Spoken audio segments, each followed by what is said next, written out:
I want to end our conversation by talking about your name, because if the show is titled after you, when you see just the name Iglesias and you see it, it's behind you right now. You see it on Netflix if you're scrolling and looking for your name.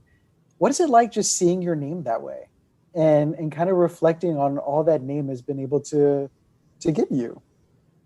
You know what's funny is there's a lot of stories behind that name.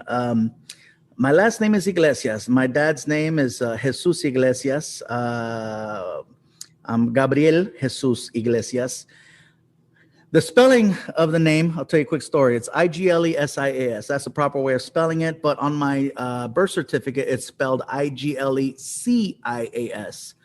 And the reason for that is because my mom got pissed off at my dad because he was not present when I was born. And she knew that his name meant everything because my father was a mariachi. I don't know if you knew that. My father was a mariachi. And so, of course, his name meant everything to him. And so the only way she knew to kind of like, toma cabrón, I'm a legally change the spelling of my last name and just throw a C in there to remind him that he wasn't there when I was born.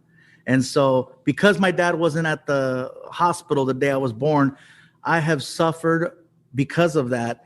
Every time I was going to airports, every time I was doing taxes, anytime documents got involved, because I still have the habit of writing the S, and they're like, what do you mean S? It's supposed to be a C. And I'm like, well, let me explain. And then I have to explain the story, and they're like, look, why don't you just legally change it?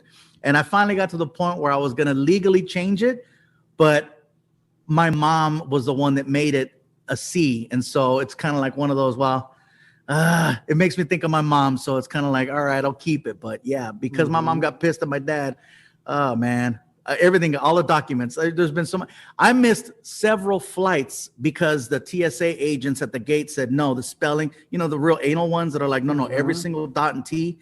And they'd send me back to go get a new ticket. And I missed flights.